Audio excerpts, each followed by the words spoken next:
जब आप कोर्ट चले गए तो आप कोर्ट जाने के बाद मुसलमानों को भड़काने का काम क्यों कर रहे हैं? क्या मुसलमान सिर्फ इसलिए रह गया कि वो सड़कों पर उतरे और फिर उसके ऊपर जैसे टैग लगा हुआ है पत्थरबाज का, फलाबाज का, फलाबाज का, बस यही काम रह गया मुसलमान का? उद्दीन अवैसी कहते हैं कि उठो, अब उठने का वक्त आ गया है, मुसलमान के सर पे तलवार लटकी है, मुसलमान की मस्जिदों के खिलाफ साजिश हो रही। कहाँ मुसलमान के खिलाफ तलवार लटकी है भाई? असदुद्दीन अवैसी जो है आने वाले वक्त के जिना बनना चाहते हैं। हिंदुस्तान में कहीं ना कहीं फिर एक पार्टीशन की बात करना चाहते हैं, हिंदू मुसलमान की बात करके। हिंदू मुसलमान नहीं होना चाहिए। देखिए, जहाँ तक हिंदुओं को रखने की बात है, वक्फ बोर्ड की एक अपर कमेटी होती है जिसको बोर्ड बोलते हैं। बोर्ड में एक चेयरमैन होता है और दिल्ली में जैसे पूरे 7 मेंबर होते हैं, उनमें से एक चेयरमैन होता है। वो सब सरकार के आदमी होते हैं और वो सरकार की मंशा के मुताबिक ही काम करते हैं।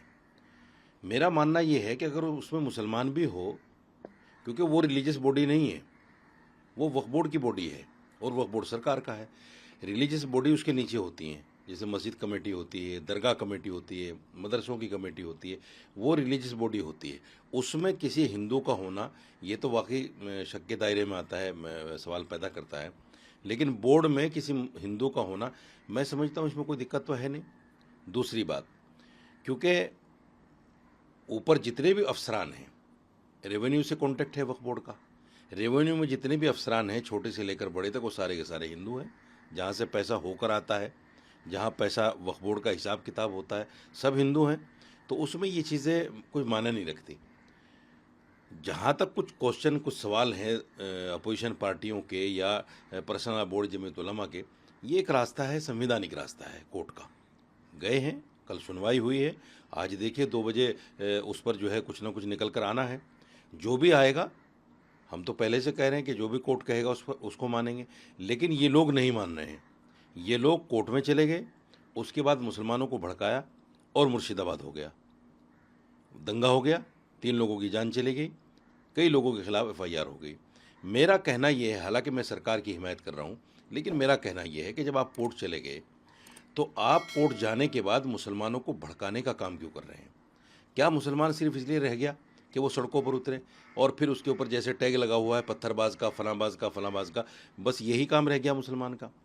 तो मैंने हर दफ़ा, हर वक्त टीवी पर, अखबार में, जहाँ भी कहा, वो ये कहा है कि जो संविधानिक रास्ता है उसको अपनाइए, कोर्ट जाइए, कोर्ट से जो फैसला होता है वो सबके लिए मान्य होगा। उसको ना सरकार डिनाई कर सकती है, ना उसको कोई और डिनाई कर सकता है। यही सबसे बेहतर रास्ता है। या उसका एक और रास्ता है कि आप चुपचाप जो है बैठ जाइए कहीं भी, लेकिन उसमें बड़े नेताओं को बैठना पड़ेगा।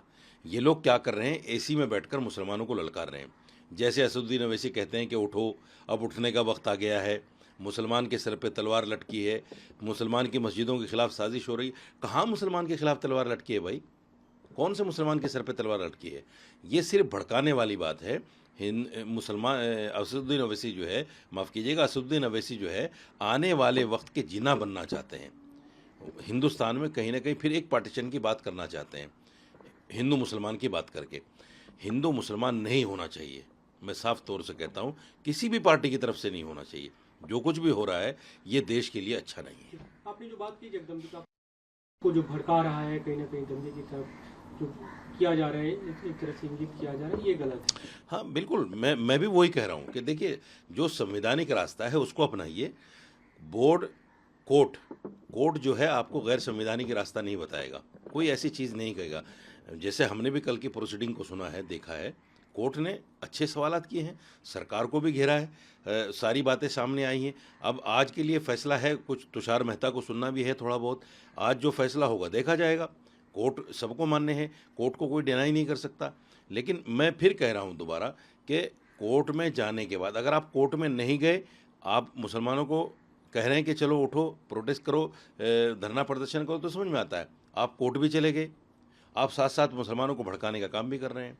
तो मुसलमानों को भड़काइए नहीं, ये बिल्कुल सही बात है।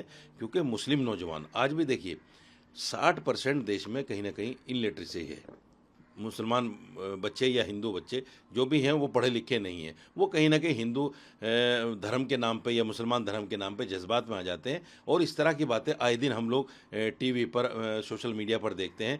कहीं शोभा यात्रा पर के साथ ये हो गया, कहीं फलां के साथ ये हो गया, किसी ने मस्जिद पे झंडा लगा दिया, किसी ने दरगाह पे झंडा लगा दिया।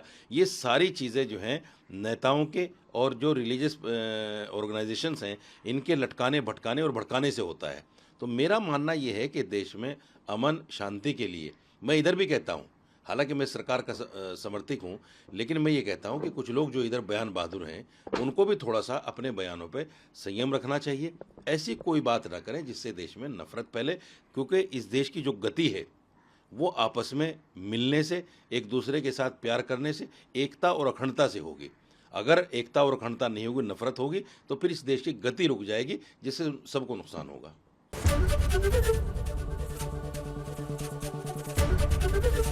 एबीपी गंगा, खबर आपकी, जुबान आपकी।